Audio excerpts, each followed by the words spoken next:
पूरी धरा को साफ करना है, इस धरती मां को श्रृंगारना है, संवारना है, तो अगर आप साथ देंगे यकीनन बहुत फायदे होंगे। शायद आपको मालूम नहीं, हम आपको बताना चाहते हैं, जब दिल्ली को साफ किया उससे पहले डेंगू बुखार के लगभग 12,000 केसेज आए थे, और जब हमने वो सफाई की सबने मिलके, उसके बाद अगले साल वो केसेज 600 रह गए।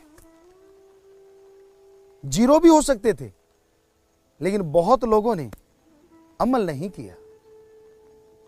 हमने फार्म भरवाए, जिंदगी में कभी कचरा नहीं फैलाएंगे, साफ सफाई पे ध्यान देंगे, लेकिन बहुत लोगों ने फार्म नहीं भरे और उन्होंने कचरा जारी रखा। शायद इसलिए वो 12,000 से कम होकर गिनती 600 आई। अगर वो भी साथ देते तो वो गिनती 0 होती। आप कचरा फैलाते हैं, इनडायरेक्टली आप अपने बच्चों के लिए विष पैदा करते हैं।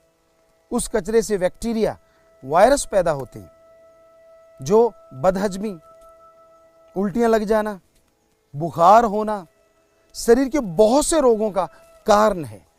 वहां पैदा हुए बैक्टीरिया, वहां पैदा हुए वायरस। इसलिए बहुत जरूरी है कि आप सफाई का ध्यान रखें। जिस तरह से बहुत लोगों को सजने संवरने का शौक होता है, सुबह नहाना चाहिए। कई कहते गुरुजी धर्मों में क्यों लिखा है नहाना?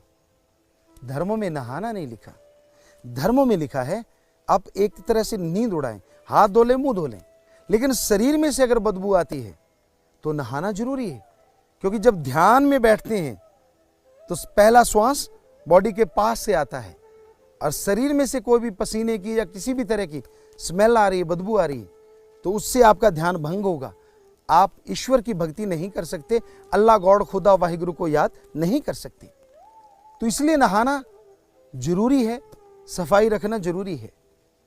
पर सिर्फ शरीर की सफाई रखते हैं, बाल बच्चे, घर परिवार की सफाई रखते हैं, बाकी समाज में अगर गंदगी फैलाते रहते हैं तो यकीन मानिए आप बीमारियों से नहीं बच पाएंगे। अरे पशु अपनी जगह साफ करते हैं, पक्षी घोंसला बना के उसको साफ करते हैं। आपको तो हमारे धर्मों में सर्वोत्तम जून कहा गया है। हमारे हिंदू धर्म में सर्वश्रेष्ठ जून, इस्लाम धर्म में खुद मुख्तियार जून, सिख और ईसाई धर्म में भी मुखिया जून, सरदार जून कहा गया है।